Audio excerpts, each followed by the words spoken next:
سنا ہے جنگلوں کا بھی کوئی دستور ہوتا ہے۔ سنا ہے شیر کا جب پیٹ بھر جائے تو وہ حملہ نہیں کرتا، درختوں کی گھنی چھاؤں میں جا کر لیٹ جاتا ہے۔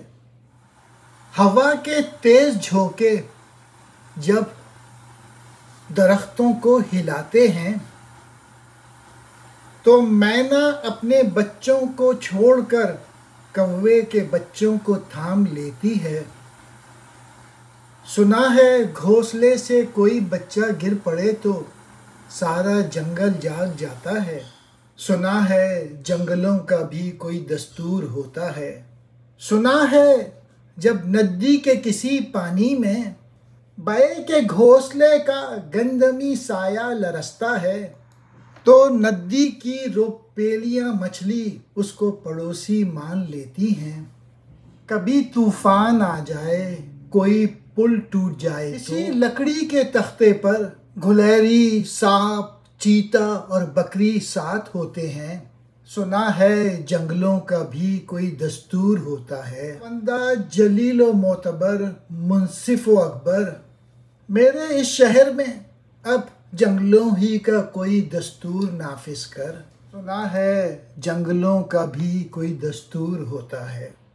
یہ نظم سنا ہے جنگلوں کا بھی کوئی دستور ہوتا ہے، اس میں انسانی سماج اور جنگل کے درمیان ایک موازنہ کیا گیا ہے۔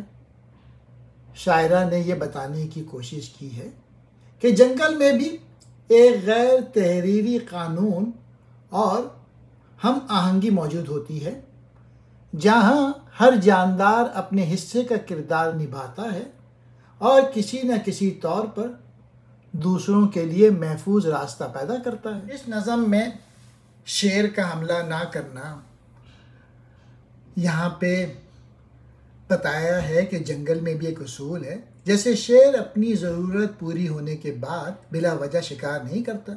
یہ ایک اخلاقی سبق ہے جو انسانوں کو بے جا لالچ سے باز رہنے کی ترغیب دیتا ہے۔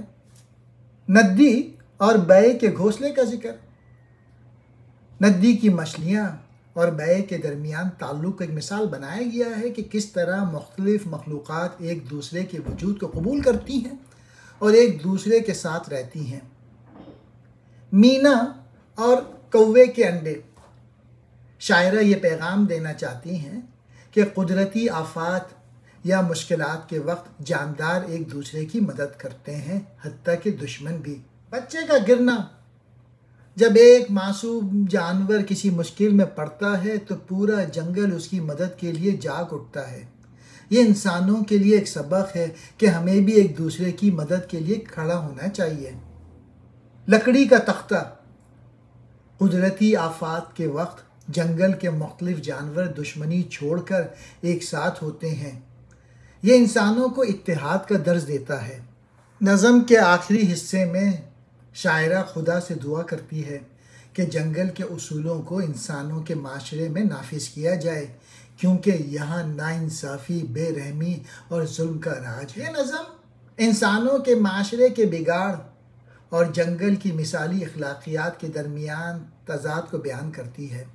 شاعرہ انسانی سماج کو پیغام دیتی ہے کہ ہمیں جنگل کے دستور سے سبق سیکھ کر اپنی زندگی میں ہمدردی، انصاف اور اتحاد کے اصولوں کو اپنانا چاہیے۔ شکریہ۔